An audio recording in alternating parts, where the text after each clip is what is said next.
Sedekah itu tidak mesti menggunakan uang, karena orang berpikir berat kali lah saya untuk kehidupan saja susah. Semana saya mau bantu masjid, mau bantu ini, mau bantu anak yatim, fakir miskin, kayaknya susah. Sedekah kan tidak mesti dengan uang. Ibu melatih mengucapkan kalimat santun, menghilangkan kalimat-kalimat kasar dalam bicara, mengganti mufradat, mengganti diksi kata. Mungkin yang terbiasa mengucapkan kalimat-kalimat jorok berhenti, menggunakan kalimat-kalimat kasar di stop. Mulailah dia mencari bahasa-bahasa santun yang enak didengar. Rasul mengatakan al-kalimatu thayyibatu sadaqah. Lontaran ucapan yang indah, yang santun itu sedekah juga.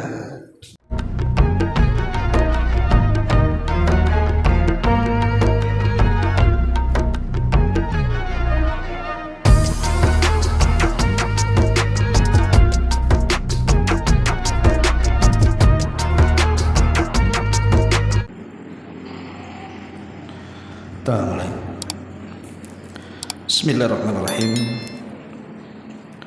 Assalamualaikum warahmatullahi wabarakatuh. Alhamdulillah, wassalatu wassalamu ala rasulillah wa ala alihi wa sahbihi wa mawalah wa la hawla wa la quwata illa billahi wa ba'du. Alhamdulillah, segala puja Subhanahu wa ta'ala. Salawat dan juga salam kita hadiahkan kepada Rasul kita Nabi besar Muhammad sallallahu alaihi wa ala alihi wasallam. Alhamdulillah, di pagi menjelang siang ini kita masih bisa berkumpul di Masjid Nidaul Ilmi. Tak lupa salawat dan juga salam kita hadiahkan kepada Rasul kita, qudwah kita dan Nabi kita Muhammad sallallahu alaihi wa ala alihi wasallam. Pembahasan di pagi menjelang siang ini kita akan membahas tentang beberapa amalan yang akan membuat menyesal kita di akhirat kalau tidak mengamalkannya. Jadi amalan-amalan ini kelak akan menjadi penyesalan bagi kita pada hari kiamat apabila kita tidak segera melakukannya di dunia. Inilah pembahasan yang kita akan bahas di hari ini. Ma'asyiral muslimat yang dimuliakan Allah Subhanahu wa ta'ala,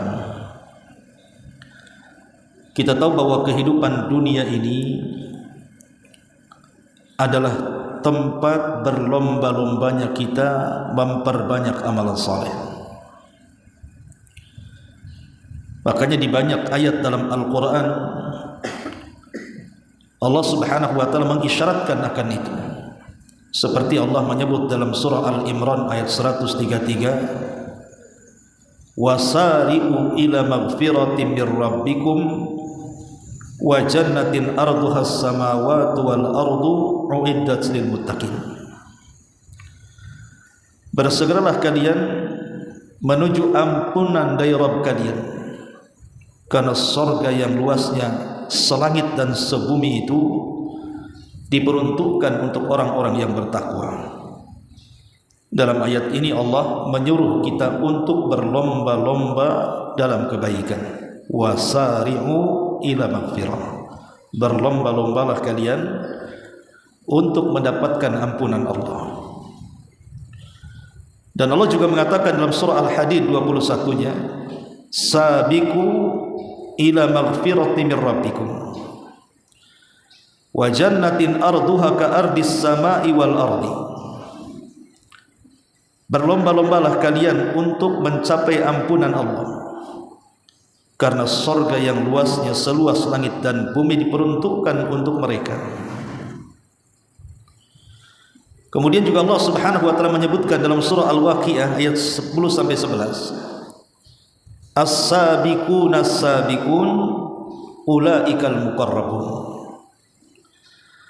As-sabiqun as-sabiqun artinya orang-orang yang mereka berlomba-lomba untuk menjadi manusia-manusia yang dekat dengan Allah Subhanahu wa taala. Merekalah muqarrabun, orang yang didekatkan dengan Allah. Dan Allah Subhanahu wa taala juga mengatakan dalam surah Al-Mutaffifin ayat 26, wa fi dzalika falyatanafasil mutanafisun. Karena yang demikian itulah maka berlomba-lombalah kalian orang-orang yang mengejar kebaikan. Dan Allah juga katakan fastabiqul khairat, berlomba-lombalah kalian dalam kebaikan. Dari ayat-ayat ini kita tahu bahwa kehidupan di dunia ini adalah lapangan perlombaan.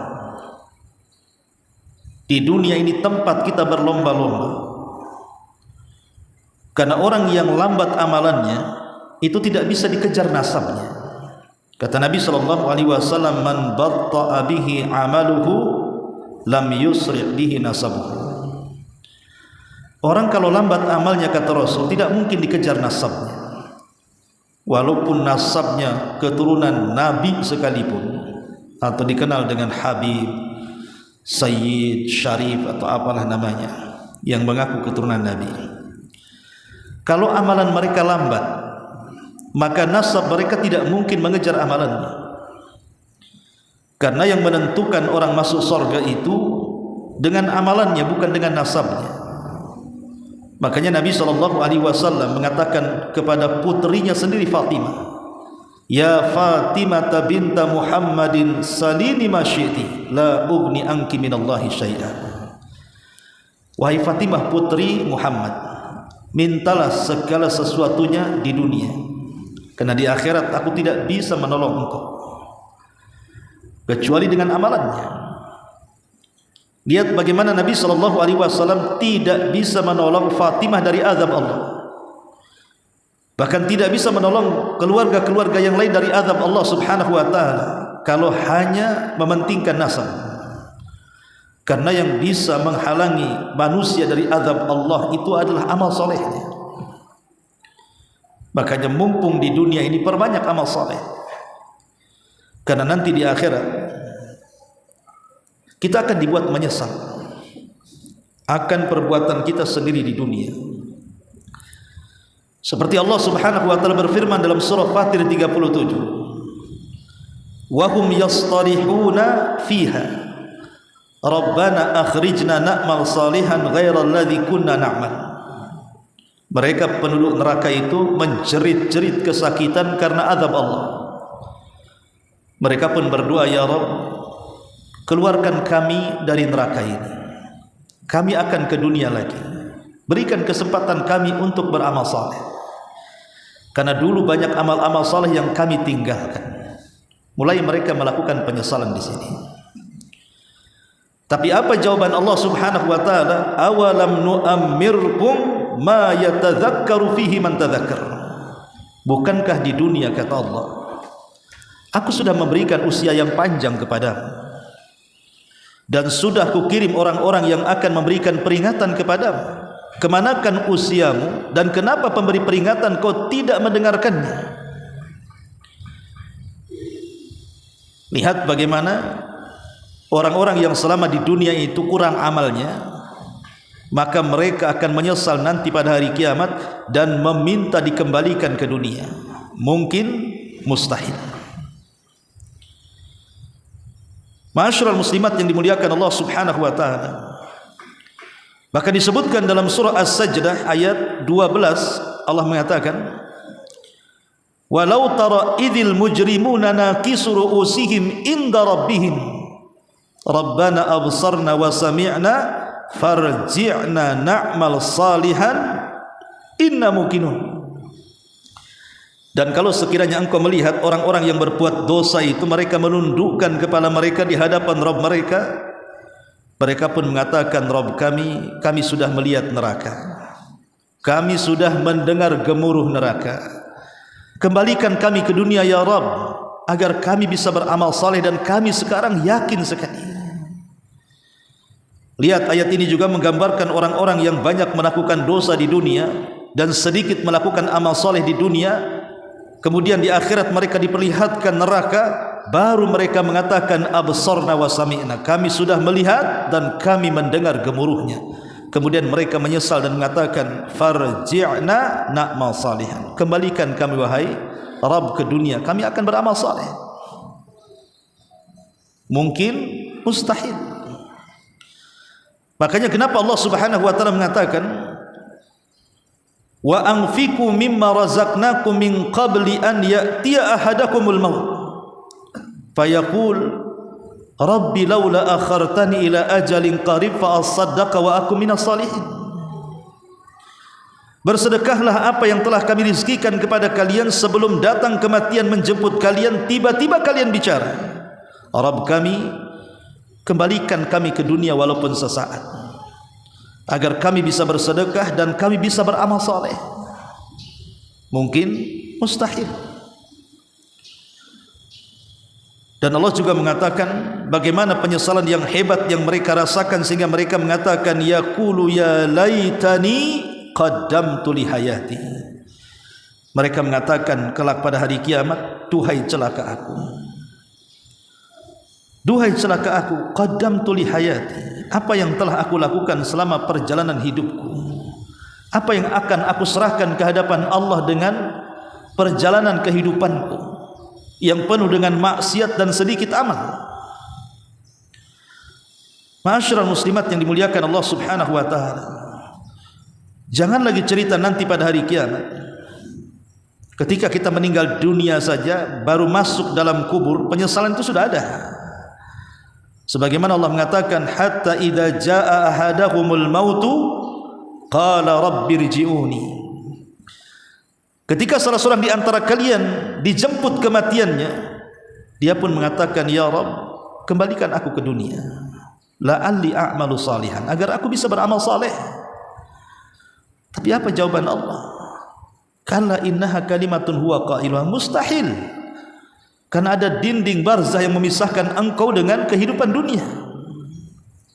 Lah apakah penyesalan-penyesalan itu harus kita katakan kelak setelah kematian, atau harus kita katakan setelah kiamat dibangkitkan kemudian dihadapkan di hadapan Allah, baru kita berdoa kecelakaan akan diri sendiri dan menyesal dan ingin dikembalikan ke dunia, padahal itu adalah mustahil? Lah, maka sebelum itu terjadi, maka amalkan amalan-amalan yang dijelaskan oleh para ulama, supaya amalan-amalan ini tidak menjadi penyesalan kita pada hari kiamat kalau kita tidak mengamalkannya di dunia. Apa saja amalan itu?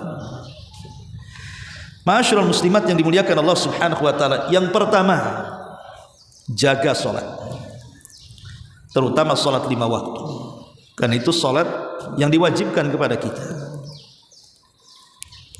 Kenapa saya katakan amalan yang pertama adalah jaga salat? Karena salat ini kalau sampai ditinggalkan, maka ada neraka khusus yang Allah Subhanahu wa taala sediakan kepada mereka. Apa nerakanya? Saqar. Allah Subhanahu wa taala mengatakan ma salakakum fi saqar. Kenapa kalian bisa masuk ke neraka Saqar, kata Allah? Apa penduduk neraka mengatakan? Qalu lam naku minal musallin.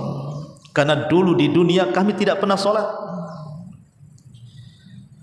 Tegas-tegas ahli Saqar ini mengatakan karena kami di dunia dulu tidak pernah salat, baru mereka merasakan. Apa nunggu masuk neraka Saqar kemudian dia berpikir ingin balik ke dunia dan berjanji ingin salat? Mustahil. Maka jangan pernah tinggalkan salat. Apalagi salat sendiri adalah amalan yang pertama kali dihisab di hadapan Allah Subhanahu wa taala. Kata Nabi sallallahu alaihi wasallam, awal ma yuhasabu bihil 'abdu yaumal qiyamah salatuhu. Faman saluhat salatuhu saluha sairu amalihi wa man fasadat salatuhu fasada sairu amalihi. Kata Rasul, amalan yang pertama kali dihisab di hadapan Allah adalah salatnya. Kalau salatnya baik, maka menentukan kebaikan amal yang lainnya. Tapi kalau solatnya sangat buruk, juga akan mengecewakan amal-amalan yang lainnya, merusak amal-amal yang lainnya. Maka jangan pernah tinggalkan solat. Kita lihat di masyarakat kan, bukan? Ada orang-orang yang meninggalkan solat itu, subhanallah, saya pun heran. KTP mereka muslim, kalau dibilang kafir marah. Tapi kalau tidak solat, nyantai saja tuh. Coba aja bu, datang kepada orang yang tidak pernah solat, ibu katakan kafir, marah enggak tuh? Marahlah bu, enak kali aku kafir. Tengok nih KTP ku, tak ada Nasrani, tak ada Yahudi, aku muslim. Loh, kalau KTP-nya muslim, solat dong. Karena solat itu yang membedakan mukmin dan kafir masalahnya.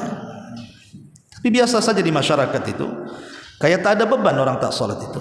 Saya pun heran, ya. Padahal Nabi SAW sampai mengatakan, man hafadha 'alaiha kanat lahu nuran wa burhanan wa najatan yaumal qiyamah, wa man lam yuhafid 'alaiha lam yakun lahu nurun wa burhanun wa najatun wa kana yaumal qiyamati ma'a Qarun wa Fir'aun wa Haman wa Ubay ibn Khalaf. Apa kata Rasul? Siapa yang menjaga 5 waktu salat, maka dia akan diberikan cahaya, akan diberikan bukti, akan diberikan keselamatan pada hari kiamat. Cahaya, bukti dan keselamatan pada hari kiamat. Tapi orang yang tidak menjaga salat, kata Rasul, dia tidak akan dapat cahaya, gelap hidupnya, dunia ataupun akhirat. Tidak akan dapat bukti sebagai hujjah di hadapan Allah Subhanahu wa taala. Bahkan dia tidak akan selamat. Dan nanti pada hari kiamat orang-orang ini akan dimasukkan satu neraka dengan Qarun, dengan Fir'aun, dengan Haman, dan dengan Ubay ibn Khalaf. Maka jangan sampai meninggalkan salat. Saya kira ibu-ibu yang hadir di sini insyaallah tidak mungkin meninggalkan salat. Mudah-mudahan. Tapi terkadang saya, ibu kan kadang-kadang punya saudara, punya kerabat, punya kawan, punya tetangga. Ibu bisa lihat kan, mesti di antara kerabat kita, keluarga kita, tetangga gitu, ada yang enggak salat kan? Kan kita heran gitu kan. Kita ini sedang bertetangga dengan seorang muslim, kok dengan seorang kafir? Kita ini satu keluarga dengan seorang muslim, kok dengan orang kafir? Maka ajak mereka salat. Katakan sebelum kau menyesal di akhirat, salat sekarang. Karena nanti setelah kematian tidak ada kesempatan lagi untuk sholat. Bahkan engkau disolati orang lagi. Ini yang pertama. Yang kedua, amalan yang jangan sampai ditinggalkan, dan kalau ditinggalkan akan membuat penyesalan pada hari kiamat.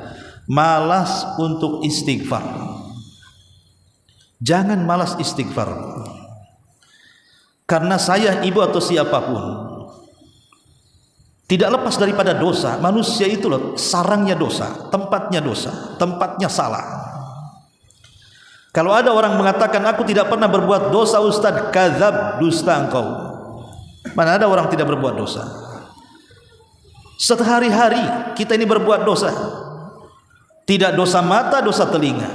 Tidak dosa telinga, dosa lisan. Tidak dosa lisan, dosa pikiran. Tidak dosa pikiran, ya dosa tangan. Tidak dosa tangan, ya dosa kaki. Tidak dosa kaki, dosa badan. Setiap hari kita ini nampaknya wajib berbuat dosa. Siapa yang lepas dari dosa? Kita bukan nabi yang maksum. Karena kita ini senantiasa kemudian terjerumus kepada dosa, baik dosa kecil ataupun besar. Dan kalaupun seandainya ada orang-orang yang mungkin berusaha untuk melaksanakan ibadah, melaksanakan ketaatan, tapi berapa banyak ibadah yang diwajibkan kepada kita itu, Bu, kita meremehkannya. Berapa banyak kewajiban yang kita remehkan? Coba ibu selaku ibu rumah tangga saja contohnya. Ibu punya suami, atau ibu punya orang tua, atau ibu punya anak, itu ada hak di situ yang harus ditunaikan. Seorang istri punya hak kepada suami, orang tua punya hak kepada anak, anak punya hak kepada orang tua. Terkadang kita lalai. atau hak kita kepada tetangga, atau hak kita kepada kaum muslimin secara umum, atau hak kita bahkan kepada binatang, atau lebih daripada itu hak kita kepada Allah Subhanahu wa taala. Mungkin kita meremehkan salat, meremehkan puasa Ramadan, meremehkan haji padahal dia mampu, meremehkan zakat padahal sudah waktunya dikeluarkan. Siapa yang tidak terjerumus kepada orang-orang yang meremehkan? Boleh jadi kita di dalamnya. Ataupun boleh jadi mungkin kita sudah berusaha, salat 5 waktu tidak pernah tinggal, puasa Ramadan tidak pernah tinggal, haji ya sudah dilaksanakan, zakatnya setiap tahun dikeluarkan. Tapi ingat, setiap kita melaksanakan ibadah itu tidak ada ceritanya 100% dapat pahala, pasti kurang dari 100%. Contoh ibu salat, mungkin dalam sholat ibu melamun mikir utang, mungkin dalam sholat ibu juga stres mikir anak, mungkin dalam sholat ibu stres mikir suami yang mau kawin lagi, mungkin dalam sholat ibu stres karena diganggu tetangganya, diganggu dengan ucapan kawannya, difitnah, dibuli, digibah, macam-macam kan Bu. Lah karena 3 perkara ini Bu. Pertama, karena kita tidak mungkin lepas daripada maksiat. Yang kedua, terkadang kita ini meninggalkan atau boleh jadi meremehkan hal-hal yang diwajibkan, atau boleh jadi kita ini tidak terlalu khusyuk dalam peribadatan. Lah sebab 3 inilah kenapa kita disuruh istighfar. Perbanyak istighfar, karena istighfar ini akan menjadi keamanan kita dari azab Allah di dunia dan akhirat. Makanya Allah Subhanahu wa taala mengatakan dalam surah Al-Anfal ayat 33 itu Bu, wa ma kana Allahu liyu'adzibahum wa anta fihim wa ma kana Allahu mu'adzibahum wa hum yastaghfirun. Allah tidak akan mengazab mereka wahai Muhammad kalau engkau masih hidup di tengah-tengah mereka, dan Allah tidak akan mengazab mereka selama mereka mengumandangkan istighfar, selama mereka menggempur dosa dengan istighfar. Poin yang pertama mustahil, karena Rasul sudah meninggal. Artinya keamanan yang pertama sudah hilang pada diri kita. Tapi ada keamanan yang kedua, bahwa Allah tidak akan mengadab sebuah kaum selama lisan mereka banyak istighfar. Menunjukkan bahwa istighfar itu akan mengamankan kita dari berbagai macam musibah. Orang yang banyak istighfar itu akan sedikit musibahnya. Kalaupun ada musibah itu dalam rangka mengangkat derajatnya. Makanya nanti pada hari kiamat Bu, ada orang-orang yang menyesal, sangat menyesal, ketika melihat catatannya tidak banyak dia beristighfar, ketika melihat catatan temannya rupanya penuh dengan istighfar. Makanya Rasul mengatakan, tuba liman wajada fi sahifatihi istighfaran katsira. Beruntunglah kata Rasul bagi orang yang mendapatkan dalam catatannya kelak pada hari kiamat dipenuhi dengan bacaan-bacaan istighfar. Beruntung mereka. Dalam riwayat, man ahabba an tasurrahu sahifatuhu falyukthir minal istighfar. Barang siapa yang cinta di mana catatannya akan membahagiakan dia pada hari kiamat, perbanyaklah istighfar di dunia kata Rasul. Maka sebelum kita menyesal pada hari kiamat, maka amalan yang kedua, perbanyak istighfar. Apalagi istighfar sendiri, Rasul mengatakan, man lazimal istighfar ja'alallahu min kulli hammin faraja wa min kulli dhikin makhraja wa razaqahu Allahu min haitsu la ta'lamun. Siapa yang melazimkan istighfar, maka kesulitannya akan datang kemudahan, keperitannya akan datang kesenangan, dan Allah akan berikan rizki dari arah yang tidak disangka-sangka. Apalah susahnya istighfar Bu? Hanya ngomong astagfirullahaladzim. Jadi kalau ibu melakukan dosa habis gibah, astagfirullahaladzim. Jangan astagfirullahaladzim tapi mulutnya gibahin orang Bu. Ya, maksudnya kalau kita sudah tahu ini salah, cepat minta ampun kepada Allah. Kalau itu dosa dengan seorang hamba, cepat minta maafnya. Ini yang kedua. Yang ketiga, banyak-banyak berzikir Bu. Karena orang yang sedikit zikirnya di dunia, maka itu akan menjadi penyesalan pada hari kiamat. Ketika orang-orang pada hari kiamat disucikan oleh Allah Subhanahu wa taala dari dosa-dosanya, diangkat derajatnya di sorga, dan juga mendapatkan pahala yang besar karena zikirnya. Rupanya kita melihat mereka yang mendapatkan keutamaan-keutamaan itu ada pada orang lain, disitulah timbul penyesalan. Kenapa orang itu diangkat derajatnya? Kenapa orang itu dibersihkan dosa-dosanya? Kenapa orang itu diberikan pahala yang luar biasa di hadapannya? Kenapa aku tidak? Itu karena kita tidak banyak berzikir di dunia.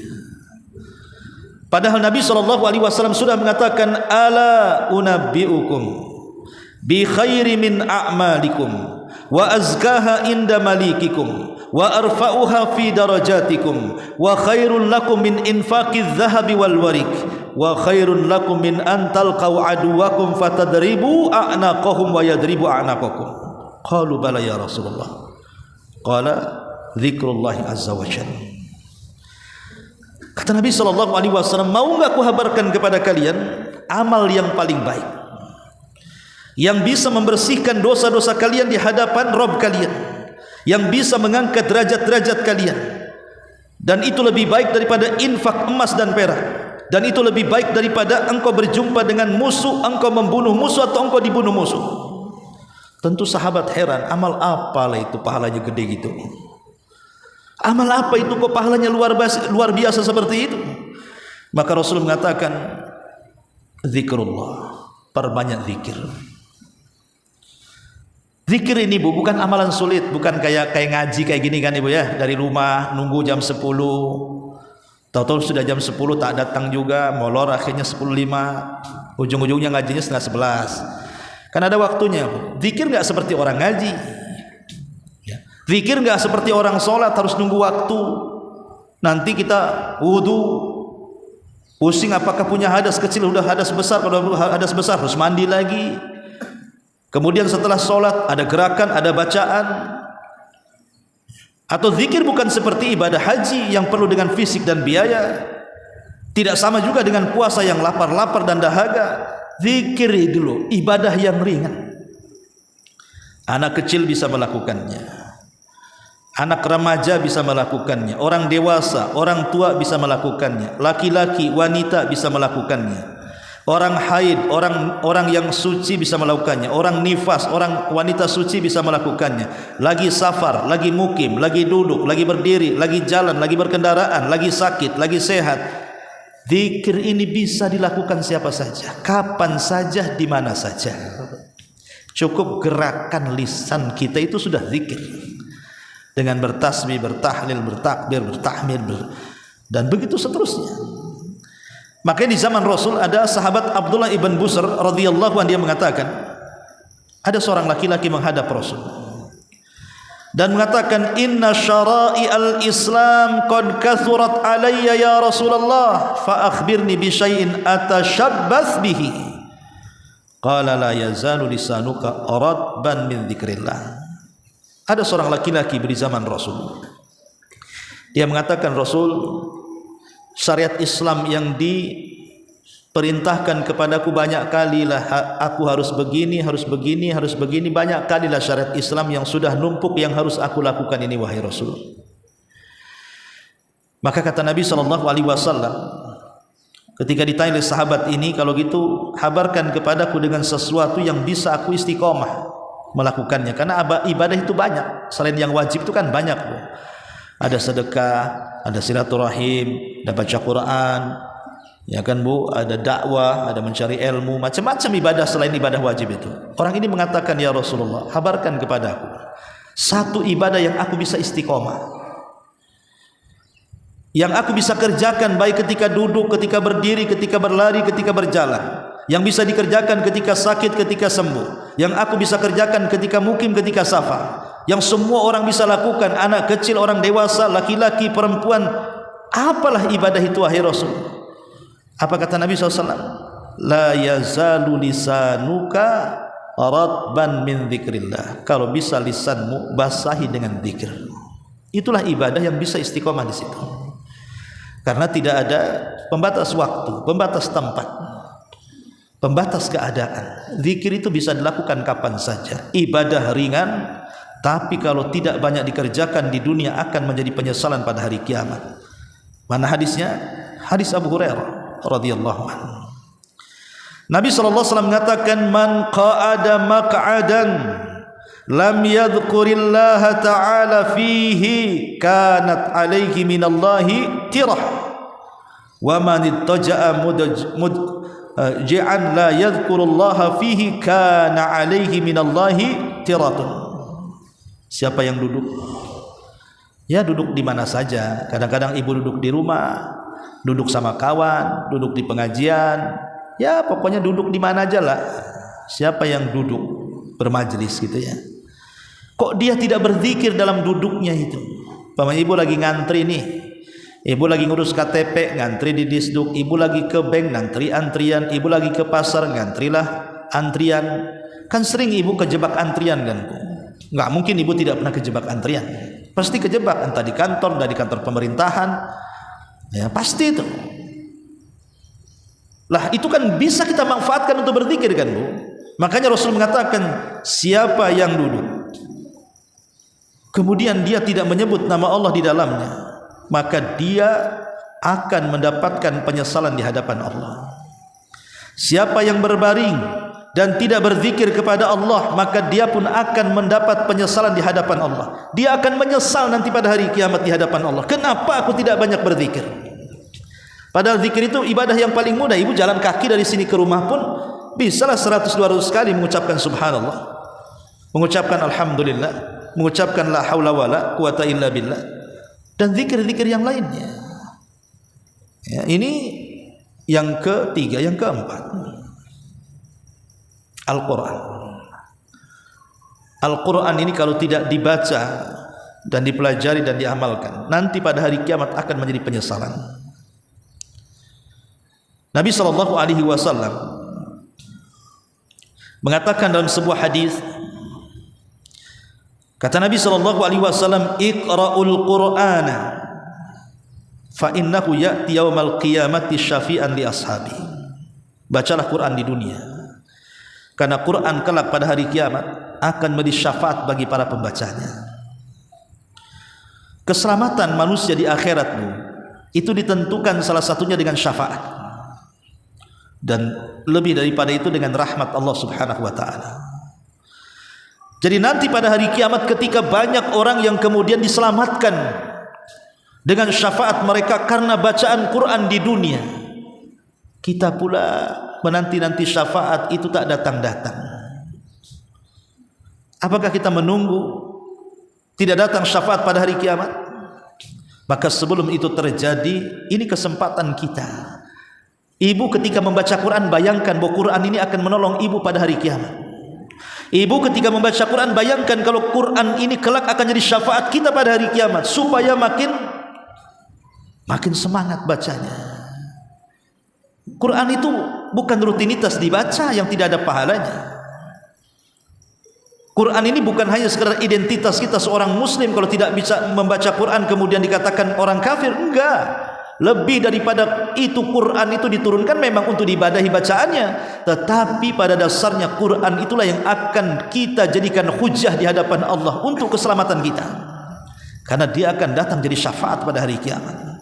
Bahkan bukan hanya itu, Quran ini yang akan mengangkat derajat kita di sorga. Nabi SAW mengatakan, qala Allahu li sahibil Quran, iqra wartaq warattil kama kunta turattil fid dunya fa inna manzilataka inda akhiri ayatin taqra'uha. Kata Rasul, bacalah Quran, naik. Artinya pada hari kiamat Allah akan memanggil orang-orang yang suka baca Quran, dikumpulkan oleh Allah. Kemudian Allah Subhanahu wa taala akan mengatakan kepada mereka di sorga, naik, terbanglah setinggi mungkin, ambil pilihan tingkatan-tingkatanmu, karena akhir daripada tingkatanmu di sorga sebagaimana akhir ayat yang kau baca di dunia. Maknanya semakin banyak membaca Quran di dunia, semakin tinggi tingkatannya di sorga. Maka Bacalah Quran bu, entah sehari selembar, setengah lembar jadilah.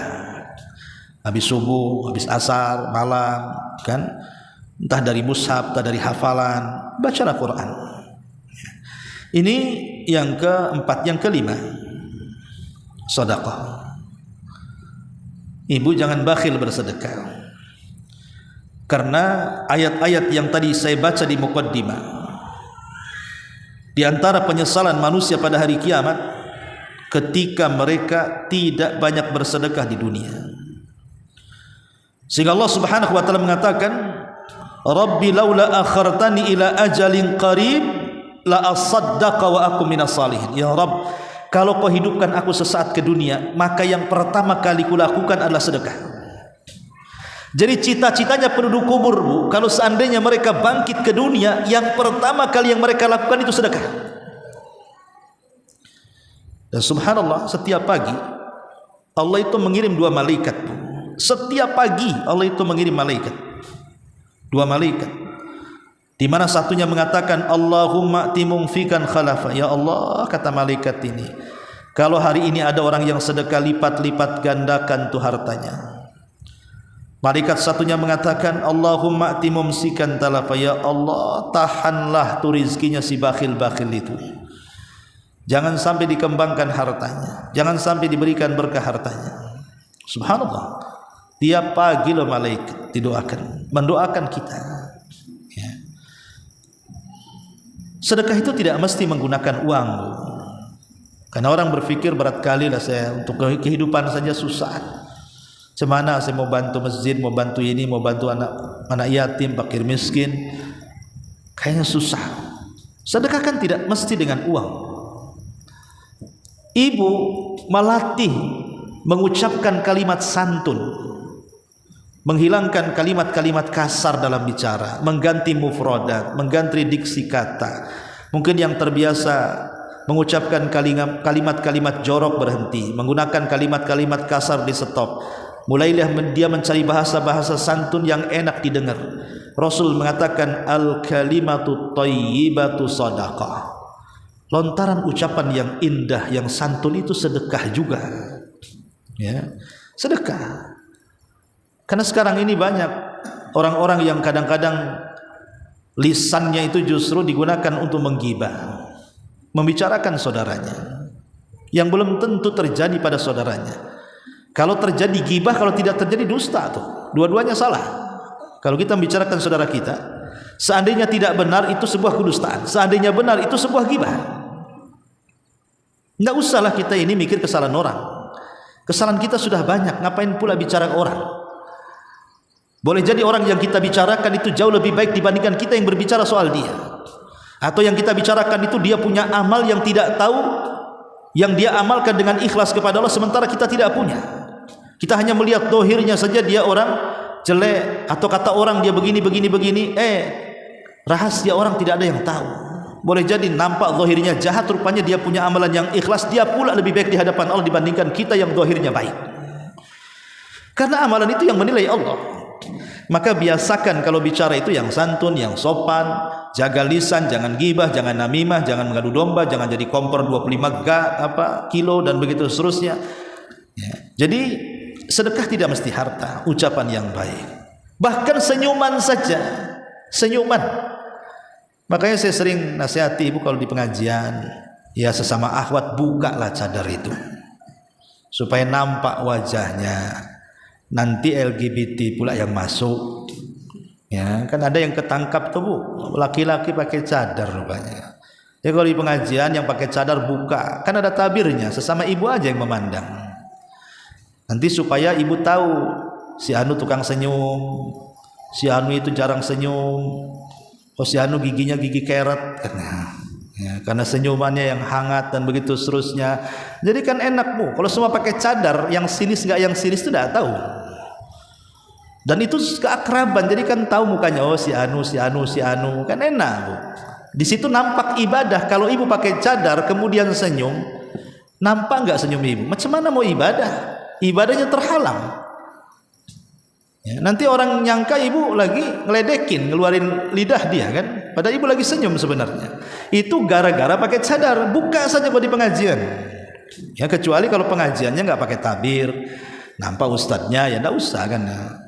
Tapi kalau sesama ibu ada tabirnya nampak gini kan nggak ada masalah, Bu. Ya. Jadi sekali lagi, ya kalau seandainya kalau dimutlakan kalimat sedekah ya identik dengan uang kan itu ya. Tapi kalau kita tidak punya uang karena berat dengan kebutuhan, bisa dengan sedekah lainnya. Mengajak manusia kepada kebaikan sedekah, mencegah manusia dari kemungkaran sedekah, ucapan tasbih, tahlil, takbir sedekah. Sedekah ini banyak pilihannya. Ma'asyiral muslimat yang dimuliakan Allah Subhanahu wa taala. Ini kemudian yang seterusnya ilmu. Maka banyaklah belajar, Bu. Karena orang jahil nanti pada hari kiamat akan menyesal. Menyesal senyesal-nyesalnya. Allah Subhanahu wa taala sampai mengatakan dalam surah Al-Mulk ayat 10 itu.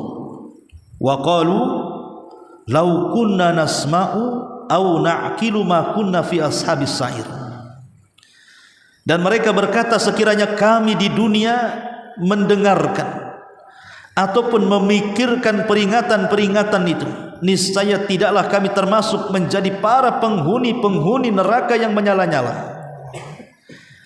Lihat bagaimana orang-orang yang menyesal pada hari kiamat. Salah satunya adalah orang yang mereka tidak belajar, tidak menggunakan kuping mereka untuk mendengar kajian, tidak pernah mendengarkan, tidak menggunakan mata dan pikirannya untuk menambah pengetahuan, maka nanti pada hari kiamat menyesal. Makanya mereka mengatakan lau kunna nasma, coba di dunia kami mendengar peringatan-peringatan, pengajian-pengajian, wejangan-wejangan, nasihat-nasihat, au na'qil, atau otak kita berpikir, ya, terus belajar dan belajar sehingga tahu ini hukum halal haram, baik tidak, syirik bid'ah, tauhid taat maksiat, akhirnya dia tahu. Sehingga ketika itu semua tahu dengan pengetahuannya, kita bisa membedakan mana yang hak, mana yang batil, mana yang tidak benar, mana yang benar, mana yang ikhlas, mana yang tidak ikhlas. Dia berjalan dengan kebaikan di dunia. Sementara orang-orang yang tidak punya pengetahuan akhirnya mencampur adukan kebaikan dengan keburukan, mencampur adukan sunnah dengan bid'ah, syirik dengan tauhid, taat dengan maksiat. Akhirnya amalan ditolak di hadapan Allah. Menyesal dia, kenapa dulu di dunia kami tidak belajar? Maka alhamdulillah kalau ibu diberikan kesempatan bisa duduk di majelis taklim, di pengajian manapun, kalau ada kesempatan duduk di majelis taklim, duduk. Karena duduknya saja, Bu, anggaplah ibu tidak paham ataupun pulang bingung apa yang diucapkan ustaz ini, ngalor ngidul ngetan ngulon gak jelas nih, tetap ibu dapat pahala. Pahalanya apa? Diampuni dosa-dosanya. Datang ke majelis taklim bawa dosa, pulang sudah bersih dosanya. Kan enak, Bu, kan enak. Jangankan yang sengaja datang ke majelis taklim, Bu, yang tidak sengaja. Ada orang datang ke ibu nagih utang. Gak apa-apa, Bu, ya, contohnya nagih utang, berarti ibu punya utang tuh. Kata orang rumah itu, ibu lagi pengajian di Nidal Ilmi, akhirnya yang nagih hutang nunggulah dia datang ke masjid, ikut duduk. Ibu was-was, kenapa orang ini di sini? Lah orang yang nagih hutang ini tanpa sadar dia duduk di majelis taklim karena nunggu ibu, ikut dengarkan pengajian.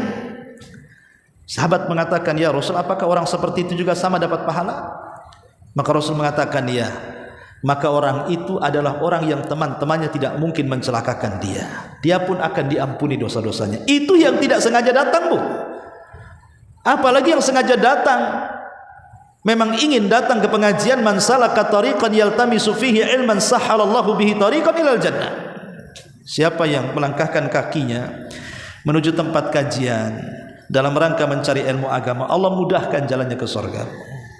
Maka jangan malas belajar. Alhamdulillah Allah mudahkan sekarang lewat YouTube. Ya, bisalah kita belajar lewat YouTube. Ustaz-ustaz sudah banyak yang live di YouTube. Lewat Facebook, lewat Instagram, lewat TikTok. Ya, ini malah lain. Yang dipegang handphone drakor yang ditonton. Yang dipegang handphone TikTok orang joget-joget yang ditonton. Atau shot yang lucu-lucu, ibu ketawa sendiri kayak orang gila. Ya. Kadang aneh-aneh orang yang diberikan kemudahan belajar, mah yang lain pula kemudian dipakai. Maka gunakanlah nikmat Allah itu, jangan sampai Allah sindir. Fabi ayyi ala'i rabbikuma tukadziban. Nikmat mana lagi yang akan kudustakan? Allah sudah mudahkan semuanya. Ya. Dan yang terakhir karena waktu juga adalah berdakwah. Dakwah itu bukan hanya tugas ustadz seperti saya begini menyampaikan nasihat, tidak. Dakwah itu kewajiban semua orang, termasuk ibu. Mengajak manusia kepada kebaikan, mencegah manusia dari keburukan, tanggung jawab semua orang. Minimalnya lingkup yang paling kecil dalam keluarga lah kan. Ibu nasihati anak ya untuk sholat, nasihati anak suruh ngaji supaya jadi anak soleh, mencegah anak jangan sampai kena mabuk, kena narkoba, kena pergaulan bebas. Pokoknya yang positif-positif itu juga bagian daripada dakwah kan. Atau ngajak tetangga ke majelis ilmu, itu bagian daripada dakwah. Jadi kalau bisa, apalagi sekarang kan di handphone ibu sudah, masing-masing ibu sudah pegang handphone, ada yang punya 2, ada yang punya 3, yang punya 5 bingung tuh pegangnya. Lah ini kalau memang ibu bisa manfaatkan untuk dakwah kan bisa Bu. Ibu mamanya nulis status yang bagus-bagus gitu ya, copy paste jadilah ya. Tapi referensinya harus dicantumkan. Jangan pula tulisan orang di situ tulisan dikasih nama ibu pula di bawah, kayak hebat aja ibu tuh. Padahal kopas itu ya. Ya dicantumkan di situ. Ini ustadz ini yang ngomong, atau syekh ini fatwanya syekh ini, sebar kan itu ya. Tapi yang sohe-sohe, jangan hoak-hoak pula disebarkan. Jadi itu bagian daripada dakwah coba. Dan ini nanti akan bermanfaat kelak pada hari kiamat. Sekarang contoh saja Bu. Contoh yang mudah ya. Ibu nulis status di Facebook atau di apalah pokoknya di medsos, nyebarkan video ustadz-ustadz kita. Ada orang awam baca atau dengar, tahu-tahu dapat hidayah. Ketika kita menyebarkan sebuah dakwah, yang nonton kita atau yang copy paste kita itu entah berapa ribu, kita tidak tahu siapa mereka yang menerima atau yang tersentuh dengan kata-kata kita atau dengan ucapan kita. Akhirnya dia sadar. Coba bayangkan, tanpa sadar kita sudah menabung dengan tabungan yang sangat banyak sekali. Karena bagaimanapun dakwah itu multi level pahala Bu. Semakin orang yang kita dakwahi sadar, semakin banyak pahala kita. Dan mereka, orang-orang yang didakwai dan dapat hidayah itu kelak akan jadi syafaat kita juga kalau mereka jadi orang soleh Bu. Mereka akan memberikan doa-doa terbaik untuk kita yang menyadarkan mereka. Makanya ya setiap hari kalau bisa berdakwah, ya menasihati keluarga, tetangga, kawan, atau nge-share atau apa gitu ya. Jangan sampai kemudian ada sisa-sisa waktu itu yang berlalu begitu saja. Karena bagaimanapun Allah mengatakan wa man ahsanu qaulan mimman da'a ilallahi wa amila salihan wa qala innani minal muslimin. Siapa lagi ucapan yang lebih indah dibandingkan orang yang mengajak ke jalan Allah dan beramal saleh dan mengatakan saya seorang muslim. Wallahu a'lam bishawab. Sampai di sini. Kalau ada yang mau bertanya silahkan. Kalau tidak kita tutup. Iya. Assalamualaikum Ustaz. Waalaikumsalam. Ibu hamil dan menyusui yang banyak utang puasanya dengan berfidyah, apakah harus puasa lagi setelah dia tidak menyusui lagi? Iya. Saya mengambil fatwa daripada Syekh bin Baz rahimahullah taala ketika ditanya apakah ibu hamil dan menyusui itu harus mengqadha atau cukup bayar fidyah. Ada 3 perselisihan ulama. Secara singkat ada yang mengatakan cukup fidyah, ada yang mengatakan harus qadha, ada yang mengatakan qadha dan fidyah. Tapi Syekh bin Baz memilih bahwa ibu hamil dan menyusui posisinya sama dengan seorang musafir. Ketika Allah Subhanahu wa taala mengatakan wa man kanat maridan aw ala safarin fa iddatu min ayyamin ukhra wa 'alal ladzina yutiqunahu fidyatu ta'amu miskin. Jadi ketika seseorang sakit kata Allah ataupun safar kemudian berbuka, maka qadanya di hari-hari yang lain. Adapun orang-orang yang tidak sanggup berpuasa, maka dia bayar fidyah. Ulama berselisih maksudnya orang yang tidak sanggup berpuasa bayar fidyah ini siapa? Ada yang mengatakan pertama orang sakit yang tidak diharapkan kesembuhannya. Kata dokter ini permanen sakitnya, tidak mungkin sembuh, sehingga dia tidak bisa puasa, maka cukup fidyah saja. Yang kedua, orang tua renta yang sudah sepuh, nggak tahan lagi menahan lapar dan haus, mau diapakan lagi orang tua, maka cukup bayar fidyah. Kemudian wanita hamil dan menyusui, inilah yang menjadi khilaf. Apakah dimasukkan seperti orang sakit yang tidak diharapkan kesembuhannya dan seperti kakek-kakek yang sudah tidak sanggup, ataukah dimasukkan seperti orang sakit dan orang safar? Nah, Syekh bin Baz mengatakan bahwa orang sakit dan orang yang menyusui dan orang hamil itu sama dengan orang sakit yang bisa disembuhkan atau sama dengan seorang musafir, sehingga harus mengqadha tanpa fidyah. Ya, itu fatwa beliau. Dia mengqadha puasanya. Ini pendapat beliau. Ya, saya hanya menukilkan saja. Dan banyak berpendapat dengan pendapat ini. Walaupun ada yang mengatakan lihat apakah dia takut kepada janinnya ataukah takut kepada ibunya. Kalau itu yang terjadi harus qadha dan fidyah. Ada yang mengatakan juga tidak perlu dua-duanya. Yang penting fidyah saja. Yaitu terpulang kepada keyakinan kita mana yang lebih kuat dari pendapat para ulama ini. Bagi yang mengatakan cukup fidyah, ya fidyah saja. Bagi yang mengikut pendapat ya qadha saja. Bagi yang mengatakan qadha dan fidyah ya dua-duanya, kan gitu. Karena masalah fikih itu masalah yang luas. Cuman kalau ibu tanya kepada saya, ya saya lebih memilih pendapat Syekh bin Baz bahwa orang yang menyusui dan orang yang hamil itu sama dengan musafir. Artinya dia cukup mengqadha saja kalau selesai menyusuinya atau selesai kehamilannya. Wallahu a'lam. Baik, sampai di sini. Kalau tidak ada yang bertanya, kita tutup. Subhanaka bihamdika asyhadu an la ilaha illa anta astaghfiruka wa atubu ilaik. Allahu ta'ala a'lam. Assalamualaikum warahmatullahi wabarakatuh.